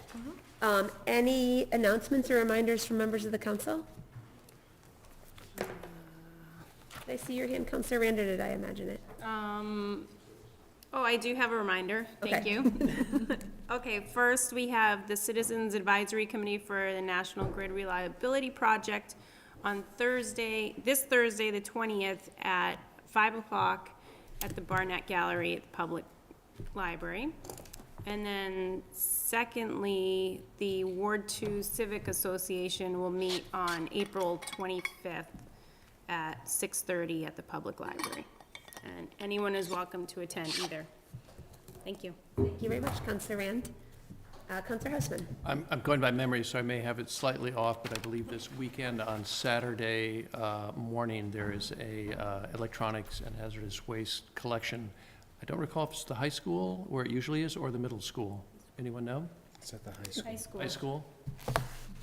So just a reminder for that. It's once a year opportunity to get rid of your various collectible items that you no longer want. Thank you very much for that reminder, Councilor Houseman. Any other reminders or comments from councilors? Councilor Rand. Remembered a good one. Okay. Earth Fest is happening at Lynch Park on the yes. 23rd. That is a good one. At noon, I believe. Live music, all kinds of activities, educational opportunities, and general celebration of how we care for the earth. Great, that is a good one. Thank you very much for that reminder. Anything else from members of the council? Well, our next regular meeting will be on May 1st. It'll be here in City Council chambers. The meeting will begin at 7. As people just heard, we set a public hearing, important public hearing for 7:30 PM. And with that, I would say thank you to Kim in the booth from BevCam for good work as always, making sure that people can access our meetings. And I would entertain a motion to adjourn. So moved. Second. All those in favor? Thank you very much. 8-0, we're adjourned.